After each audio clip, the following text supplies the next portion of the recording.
Yo, my name is Andres, and this is my TED Talk, firearms, guns, all that good stuff. Let's set the stage. You're a young woman who just threw on some clothes to make a quick trip to the store because your light bulb just went out. On the way there, you run into a man dressed in dark clothing with a hoodie over his head. He seems to be deep in thought until you walk past. He starts a quick conversation. Out of respect, you stop for a moment and respond. He turns away towards the street and you continue on. Suddenly, you grab from behind. This man who was so docile 1 second ago is now threatening your life, and his size leaves no hope for fighting back. Your life is in his hands. He can rob, use, abuse. Unless, what's this? The gun you always have concealed on you for situations like this. One shot to the abdomen, to the hand, to the leg. Threat neutralized. Even though you're shaken up, you still get home and you're with your family. You're safe. Many women in this situation don't get that option. Why would anyone end up hating this wonderful invention? This is an extremely similar situation that happened to an off-duty Chicago officer in February of this year. Even with all her training, the size of her assailant was just too overwhelming to handle without this. Imagine if this were to happen to your average American citizen. These frequent scenarios tend to support the argument made in defense of the massive amounts of firearms in America as a whole. I myself, I love guns. There's no experience like shooting them. Not in a weird way. The number of citizens residing in America today is roughly 331 million.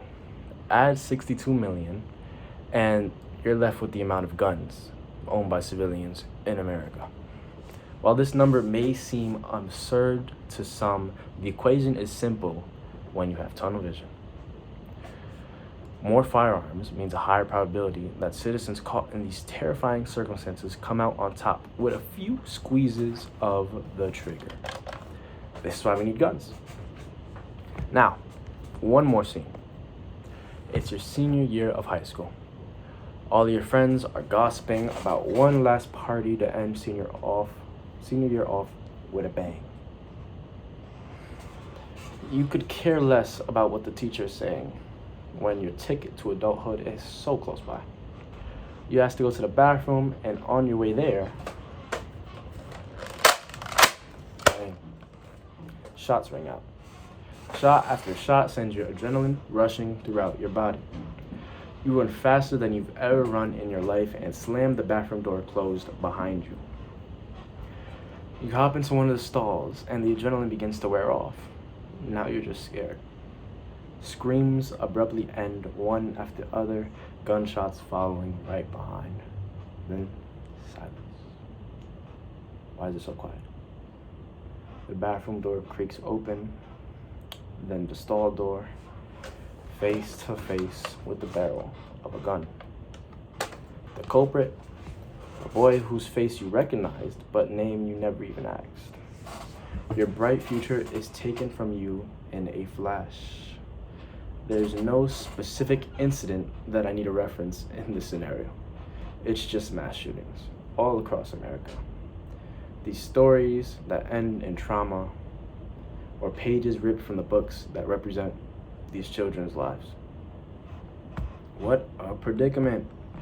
America only makes up around 5% of the world's population while housing 40% of the world's civilian-owned firearms. It seems like every few days there's a new mass shooting that has the nation on a chokehold.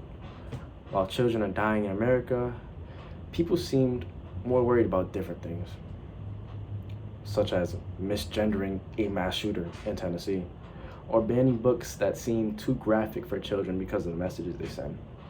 I apologize for being so blunt, but children can't read if they're dead. This wouldn't be a problem if obtaining firearms was a much more difficult and in-depth process. This creates a whole issue. Firearms are protectors in some cases and curses in others. Is there a way to fix this? Is there any way to save the vulnerable woman who need to defend themselves, and the defenseless children who just want to go home. In my honest opinion, there's a middle ground, as narrow as it may be. And that middle ground is found by spreading awareness. That's the main purpose of me talking to you. In this world, everything is not clear-cut. While the media may paint the issue out to be against guns versus for guns, or ignore the issue altogether, guns have roots everywhere. America's violent history is covered with weapons of destruction, including basic firearms. Mental illness, which can be seen in a large majority of mass shooting cases.